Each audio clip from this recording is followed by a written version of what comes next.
हे बच्चों, तो आप सबका स्वागत है हमारी एक और नई और खास और कमाल की वीडियो। जो आप कहना चाहो उसको ये कह सकते हो, ठीक है। क्योंकि आज हम एक ऐसे टॉपिक के बारे में बात करने वाले हैं, ठीक है, जो कहता कुछ है, करता कुछ है और होता कुछ और है, ठीक है।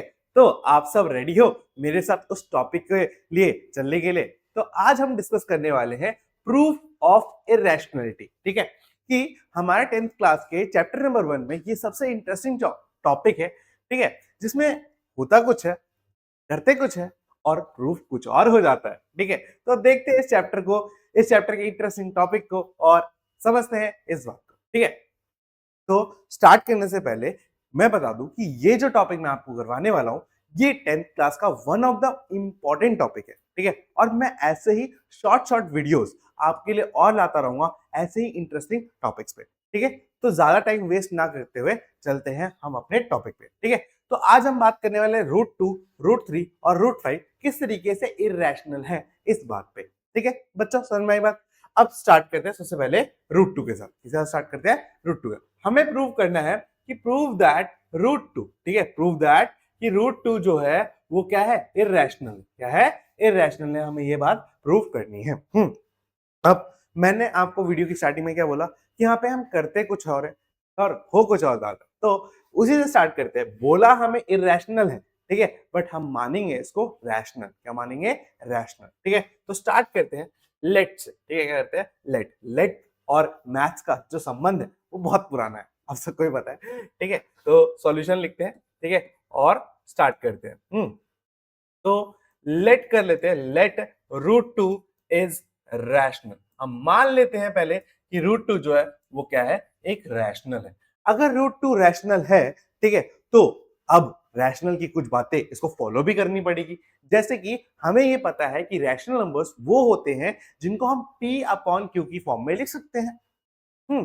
तो यहां पे हम रूट 2 को भी यही कर सकते हैं कि हम इसे भी p अपॉन क्यू की फॉर्म में लिख सकते हैं। अब इन P और Q की खास बात क्या है कि यहाँ पे जो P और Q है ये इंटीजर्स तो है, P and Q are integers, but ये इंटीजर्स के साथ साथ एक और चीज यहाँ पर है जो हम कह रहे हैं, ठीक है, इंटीजर्स एंड को प्राइम नंबर्स, एंड को प्राइम नंबर्स। अब बोलोगे भैया ये को प्राइम नंबर्स क्या होते हैं? आज से पहले तो कभी सुने नहीं थे। अगर सुने थे तो अच्छी बात है, नहीं सुने थे मैं हूं ना, टेंशन क्यों ले रहे हो, ठीक है। तो को प्राइम बच्चों वो नंबर्स को हम कहते हैं जिनका सिर्फ एक ही फैक्टर होता है और वो होता है 1। उसके अलावा इनके और कोई फैक्टर नहीं होते हैं, ठीक है। तो हम यहाँ पे क्या बोलेंगे? दिस इंप्लाइज दैट कि P एंड Q आर या have only one as a factor, one as a factor, ठीक है। अब इस बात को ध्यान रखना, इसलिए मैं इसमें बॉक्स बना देता हूं, ठीक है, कि वन एज अ फैक्टर है। वन क्या है? फैक्टर है, क्योंकि यही बात आगे चल के कुछ होने वाला है इसके साथ, ठीक है। तो अभी सरप्राइज खराब नहीं करते, आगे देखते। तो पी और क्यू को हमने क्या बोल दिया कि इसके पास एक ही फैक्टर होगा और एक को प्राइम होगा, ठीक है। चलो भाई यहां तक समझ में आ गया। अब हम लेते हैं इसी चीज को, ठीक है, कि रूट 2 जो है वो इक्वल है पी अपॉन क्यू के, और यहां से हम क्या करते हैं? क्यू को इधर लाके मल्टीप्लाई कर देते हैं। तो हमारा क्या जाएगा? Root two q is equal to क्या जाएगा? पी। अब हमें क्या करना है? स्क्वायरिंग बोथ साइड करना है। क्या करना है? Squaring both side, squaring both side, ठीक है। तो स्क्वायरिंग बोथ साइड कर देते हैं, तो क्या रहेगा? Root 2 q is equal to p का होल स्क्वायर, मतलब इसका भी होल स्क्वायर और इसका भी होल स्क्वायर, ठीक है। तो हमारा यहाँ पे क्या रहेगा? 2 और q square is equal to p square, क्योंकि रूट 2 का अलग से स्क्वायर होता है, क्यू का अलग से स्क्वायर होता है और पी का तो स्क्वायर है ही, ठीक है। अब यहां से मैं ये कह सकता हूं बच्चों कि 2 जो है वो क्यू के साथ मल्टीप्लाई हो रहा है, ठीक है। अगर 2 क्यू के साथ मल्टीप्लाई हो रहा है, इसका मतलब 2 उधर जाके पी को क्या करेगा? डिवाइड करेगा, पी स्क्वायर को क्या करेगा? डिवाइड करेगा। तो यहां से हम लिख सकते हैं कि सिंस 2 डिवाइड्स, क्या कर रहा है भाई? 2 डिवाइड्स, ठीक है, किसको? P square. 2 किसको डिवाइड कर रहा है? पी स्क्वायर को डिवाइड कर रहा है, ठीक है। अगर 2 पी स्क्वायर को डिवाइड कर रहा है बच्चों, तो अब यहाँ पे एक और चीज कह सकते हैं कि 2 also divides, 2 also divides P. 2 जो है वो पी को भी डिवाइड करेगा। बोलो भैया ये कैसे? तो इसका एक थ्योरम, हाँ, आपकी बुक में दे रखा है, प्रूफ दे रखा है। मैं आपको शॉर्ट में समझा दूं कि अगर मान लो 2 जो है 36 को डिवाइड करता है, बिल्कुल करता है 18 बार में, और 36 जो है वो 6 का स्क्वायर है, इसका 6 का स्क्वायर है, तो 2 जो है वो 6 को भी तो डिवाइड करता है 3 बार में, करता है ना, हाँ या ना, बिल्कुल करता है, ठीक है। तो उसी तरीके से अगर 2 पी स्क्वायर को डिवाइड कर रहा है यहाँ पे इस इक्वेशन के अकॉर्डिंग, तो 2 जो है वो पी को भी डिवाइड करेगा, पी को भी डिवाइड करेगा। अब 2 जो है पी को अगर कंप्लीटली डिवाइड कर रहा है तो कुछ बार में करेगा, तो हम मान लेते हैं 2 जो है वो पी को डिवाइड कर रहा है आर बार में। कितने बार में डिवाइड कर रहा है? आर बार में वो क्या कर रहा है? डिवाइड कर रहा है। पी को 2 कितने बार में डिवाइड कर रहा है? आर बार में डिवाइड कर रहा है। अब इस वैल्यू को हमें क्या करना है? यहाँ पर पुट कर देना है, ठीक है, यहाँ पे पुट कर देना है। तो क्या हो जाएगा भाई हमारा कि 2 q square is equals to p की जगह पे ये रख देंगे तो 2 आर का होल स्क्वायर हो जाएगा। अब यहाँ से थोड़ा सॉल्व करते हैं तो 2 q square is equals to क्या आएगा? 2 4 आर स्क्वायर हो जाएगा। फिर इस 2 से ये कट जाएगा तो हमारे पास क्या आएगा? Q square is equals to 2 R square आ जाएगा, आएगा ना, बिल्कुल, ठीक है। अब इसके बाद देखो 2 जो है वो आर के साथ मल्टीप्लाई हो रहा है, आर स्क्वायर के साथ मल्टीप्लाई हो रहा है, तो अगर 2 उठ के उधर जाने की कोशिश करेगा तो वो क्या करेगा? क्यू को डिवाइड करेगा, क्यू स्क्वायर को क्या करेगा? डिवाइड करेगा। अगर 2 क्यू स्क्वायर को डिवाइड करे तो हम यहाँ पे लिखेंगे सिंस, फिर से कि 2 क्या कर रहा है बच्चों? डिवाइड कर रहा है। 2 डिवाइड्स किसको कर रहा है? क्यू स्क्वायर को डिवाइड कर रहा है। तो दिस इंप्लाइज दैट कि 2 ऑल्सो डिवाइड किसको ऑल्सो डिवाइड करेगा भाई? क्यू को, क्योंकि सेम ही प्रिंसिपल जैसे पी का कर रहा है वैसे ये क्यू को भी डिवाइड कर रहा है, ठीक है। अब यहां पर हमें क्या देखने को मिल रहा है कि 2 जो है वो पी को भी डिवाइड कर रहा है, 2 जो है क्यू को भी डिवाइड कर रहा है। इसका मतलब पी और क्यू का एक और फैक्टर है जो कि है 2। बट हमने क्या कहा था कि बच्चों पी और क्यू का सिर्फ एक ही फैक्टर होगा और वो होगा 1, उसके अलावा कोई और फैक्टर नहीं हो सकता है। बट यहां पर हमारी बात क्या हो गई बच्चों? गलत प्रूव हो गई है। क्या हो गई? गलत प्रूव हो गई है। तो ये गलती क्यों हुई है? दिस कॉन्ट्रडिक्शन, ये जो है दिस कॉन्ट्रडिक्शन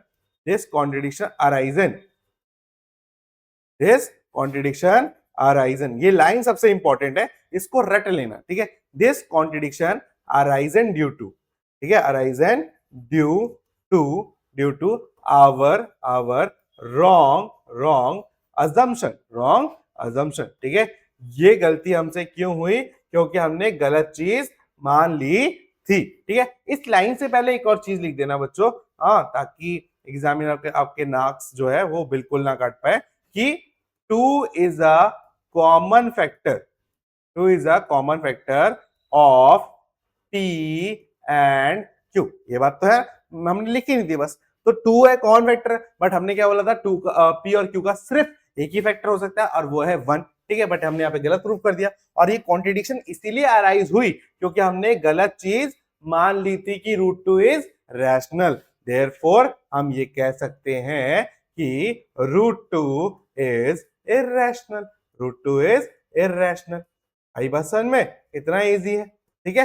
तो मैंने बोला ना कि यहां पर करते कुछ है और होता कुछ और ही है, ठीक है। फिर से एक बार समझ लेते हैं। मैंने बच्चों आपको सबसे पहले बोला कि क्वेश्चन में आपको ये करना है कि आपको √2 को मान लेना है कि वो रैशनल है, √2 को मान लेना है कि वो रैशनल है। और जब आप ऐसा कर लो, रैशनल मान लो, उसके बाद आपको क्या करना है? √2 को P अपॉन Q की फॉर्म में लिख देना है, ठीक है। और फिर आपको यहाँ पे बोलना है कि P और Q जो है वो इंटीजर्स है, ठीक है, और को-प्राइम्स है। क्या है? को-प्राइम्स है। अब मैंने आपको बताया को-प्राइम्स नंबर वो होते हैं जिनका सिर्फ और सिर्फ एक ही फैक्टर होता है और वो होता है 1, ठीक है। तो P और Q का भी सिर्फ एक ही फैक्टर है और वो है 1, ठीक है। तो अब ये बात समझ में आ गई। उसके बाद हमने क्या करा बच्चों कि √2 जो है उसको क्या कर दिया? Q से मल्टीप्लाई कर दिया, क्योंकि P अपॉन Q था हमारे पास, ठीक है। तो Q को जब मैं उठा के इधर ले गया तो Q इससे क्या हो गया? मल्टीप्लाई। तो हमारे पास क्या आ गया? √2Q is equal to P। फिर हमने क्या कर दिया? Squaring both side. हमने क्या कर दिया? दोनों साइड स्क्वायर कर दिया। जब हमने स्क्वायर किया तो यहाँ पे √2 का भी स्क्वायर हो गया, तो ये क्या बन गया? 2 बन गया। Q का भी स्क्वायर हो गया तो क्या बन गया? Q स्क्वायर बन गया, ठीक है। P का स्क्वायर हो गया तो P स्क्वायर बन गया। अब यहां से हमने देखा कि 2 जो है वो Q के साथ मल्टीप्लाई हो रहा है, तो 2 जो अगर Q के साथ मल्टीप्लाई हो रहा है तो 2 जाके उधर क्या करेगा? P को डिवाइड करेगा। तो यही चीज हमने लिख दी कि 2 डिवाइड्स P स्क्वायर। क्या होगा? 2 डिवाइड्स P स्क्वायर। अगर 2 डिवाइड्स P स्क्वायर है तो इस थ्योरम से हम ये कह सकते हैं अगर 2 P स्क्वायर को डिवाइड कर रहा है तो 2 जो है p को भी डिवाइड करेगा, 2 जो है p को भी डिवाइड करेगा। उसके बाद अगर 2 p को डिवाइड कर रहा है तो कुछ बार में करेगा, मतलब कुछ टाइम ऐसा करेगा। तो हमने मान लिया कि p को 2 जो है वो r टाइम्स क्या करेगा, डिवाइड करेगा। क्या करेगा, r टाइम्स डिवाइड करेगा, जहां पे r भी क्या है, एक तरह का, यहाँ पे r क्या है, r is an also integer. ठीक है, यहाँ पे r भी क्या एक तरह का इंटीजर है। बात समझ में? ठीक है, फिर इस वाली जो वैल्यू है इसको हमने यहां पर पुट कर दी। ये 2q is equal to p square में क्या कर दिया, पुट कर दिया। पुट करने के बाद 2q square is equal to 2r square, 2r का होल स्क्वायर आ गया। फिर इसको सॉल्व किया तो 2q square is equal to 4r square आ गया। अब 2 से 4 क्या हो गया, कट गया। ठीक है, उसके बाद हमारे पास क्या आ गया, q square is equal to 2r square आ गया। अब 2 जो है वो इसके हाथ क्या रखा है, मल्टीप्लाई हो रखा है। क्या रखा है, मल्टीप्लाई हो रखा है। तो इधर आके क्या करेगा, वो उसको डिवाइड करेगा। क्या करेगा, उसको डिवाइड करेगा। डिवाइड कैसे करेगा, 2 डिवाइड्स q स्क्वायर, क्या जाएगा 2 डिवाइड q स्क्वायर। अगर 2 q स्क्वायर को डिवाइड कर रहा है तो 2 जो है वो q को भी डिवाइड करेगा, 2 also divide q, 2 also divide क्या करेगा, q करेगा। ठीक है, उसके बाद हमें देखना है 2 इज अ कॉमन फैक्टर। देखो 2 जो है q को भी डिवाइड कर रहा है, 2 जो है p को भी डिवाइड कर रहा है, 2 जो है p को भी डिवाइड कर रहा है। ठीक है, अब 2 क्या हो गया, इसकी वजह से 2 एक कॉमन फैक्टर हो गया p और q का। 2 क्या हो गया, एक कॉमन फैक्टर हो गया p और q का। This contradiction arisen due to, और ये कॉन्ट्रडिक्शन क्यों हुआ, क्योंकि हमने आता बोला था कि एक ही फैक्टर होगा, बट यहाँ पे कितने फैक्टर हो गए, 2 फैक्टर हो गए। ठीक है, एक 2 भी हो गया, एक 1 भी हो गया, तो इसका मतलब ये कोप्राइम नहीं रहा। और ये गलती क्यों हुई, ये गलती इसलिए हुई क्योंकि हमने गलत मान लिया था, कि this contradiction arisen due to our wrong assumption. ठीक है, हाँ, उसके बाद √2 इज इरेशनल, हमने इसको प्रूव कर दिया।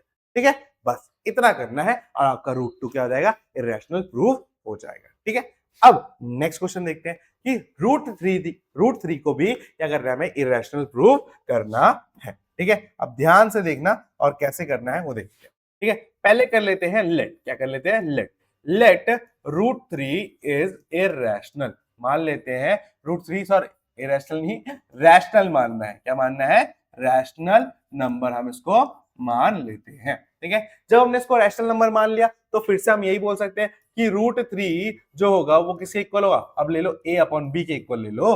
ठीक है, सेम ही बात है। ठीक है, जहां पर a and b are co-primes, a and b are co-prime, same उसी तरीके से, बस मैंने उस क्वेश्चन में p और q लिया था, इस क्वेश्चन में मैंने a और b लिया था। तो आप कुछ भी ले सकते हो, बस वो p/q की फॉर्म में ही होना चाहिए। तो मैंने a/b ले लिया, बस समझ में।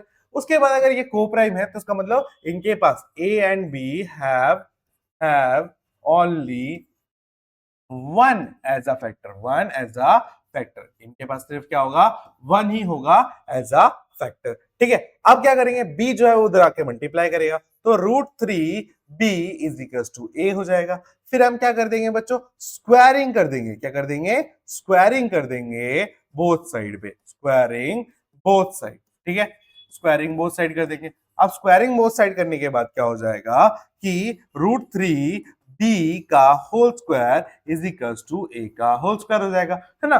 फिर क्या हो जाएगा, √3 का होल स्क्वायर क्या हो जाएगा 3, और b का होल स्क्वायर हो जाएगा b, और a का होल स्क्वायर हो जाएगा a स्क्वायर। ठीक है, अब इसके बाद क्या हो रहा है भाई, देखो 3 यहाँ पे क्या कर रहा है, b को मल्टीप्लाई। ठीक है, तो उधर जाके क्या करेगा, इसको डिवाइड। तो क्या लिखेंगे,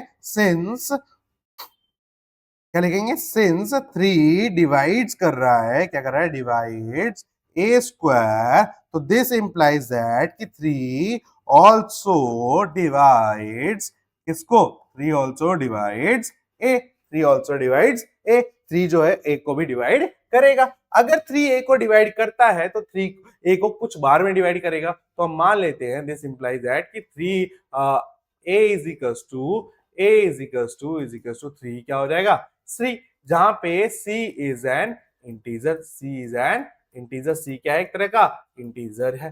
पसंद में, अब a की वैल्यू आ गई। अब इस a की वैल्यू को दोबारा ले जाके यहाँ पे पुट करना है हमें। ठीक है, तो पुट कर देते हैं। ठीक है, मान लो ये इक्वेशन नंबर 1 है, ऐसे भी कर सकते हो। ये क्या है, इक्वेशन नंबर 1 है, और इक्वेशन नंबर 1 में लाके इस वैल्यू को पुट कर देना है। तो लिख देते हैं, put a is equals to 3c in equation number 1, equation number 1 में पुट कर देने। तो हमारे पास क्या रहेगा, 3b square is equals to 3c का होल स्क्वायर। तो क्या रहेगा 3b² is equal to 9c²। 3 से ये कट गया कितने बार में 3, तो क्या आ गया b² is equal to 3c²। अब 3 जो है वो c² से मल्टीप्लाई हो रहा है, तो उधर जाके क्या करेगा डिवाइड करेगा। तो क्या लिखेंगे सिंस 3 डिवाइड्स क्या कर रहा है 3 divides b², this implies that कि 3 also divide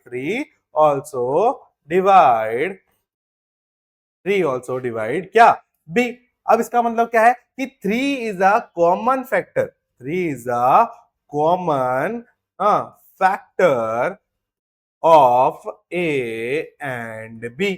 ठीक है, तो 3 क्या है एक कॉमन फैक्टर है किसका a और b का। बट हमने क्या बोला था कि सिर्फ और सिर्फ 1 ही हो सकता है इनका कॉमन फैक्टर, बट 1 के अलावा कुछ और आ गया। इसका मतलब हमने क्या माना था, जो हमने माना था वो क्या था गलत था। तो दिस कॉन्ट्रडिक्ट्स द फैक्ट। ठीक है, therefore this contradicts the fact, contradicts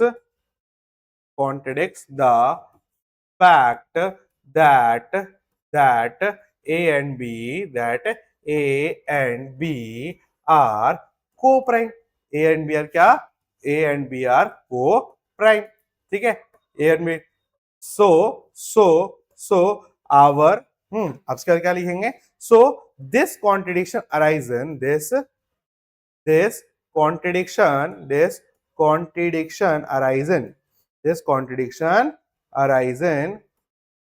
arisen due to क्या हो गया due to our wrong assumption। बात समझ में क्या हो गया, रॉन्ग assumption की वजह से हमारा ये क्या हो गया गलत हो गया। और अब अगर ये गलत हो गया है तो हम क्या बोल सकते हैं therefore √3 is irrational, बात समझ में आई। किसी को भी इसमें कोई डाउट, ठीक है, अगर आपको इनमें से √2 या √3 में से कोई सा भी डाउट है तो आप मुझे बता देना, मैं आपके लिए दोबारा एक एक्सप्लेनेटरी वीडियो बना दूंगा। ठीक है, आई होप आपको पूरा समझ में आया होगा। अब नेक्स्ट क्वेश्चन पे चलते हैं जो कि हमारा √5 है। ठीक है, अब इसमें ज्यादा मेहनत नहीं करेंगे, सीधा सारी चीजें वही कॉपी पेस्ट कर देंगे जो हम पहले लिख चुके हैं, क्योंकि सिर्फ नंबर चेंज हुआ है, तरीका भी वही है, तो हम उसको इधर क्या कर देते हैं पेस्ट कर देते हैं। क्या कर देते हैं पेस्ट कर देते हैं। हाँ, और ये पेस्ट हो चुका है। ठीक है, ये पेस्ट क्या हो चुका है। ठीक है, इसको थोड़ा ऊपर कर देते हैं। ठीक है, तो हमारा ये डन हो जाएगा। ठीक है, वेट कर लेते हैं।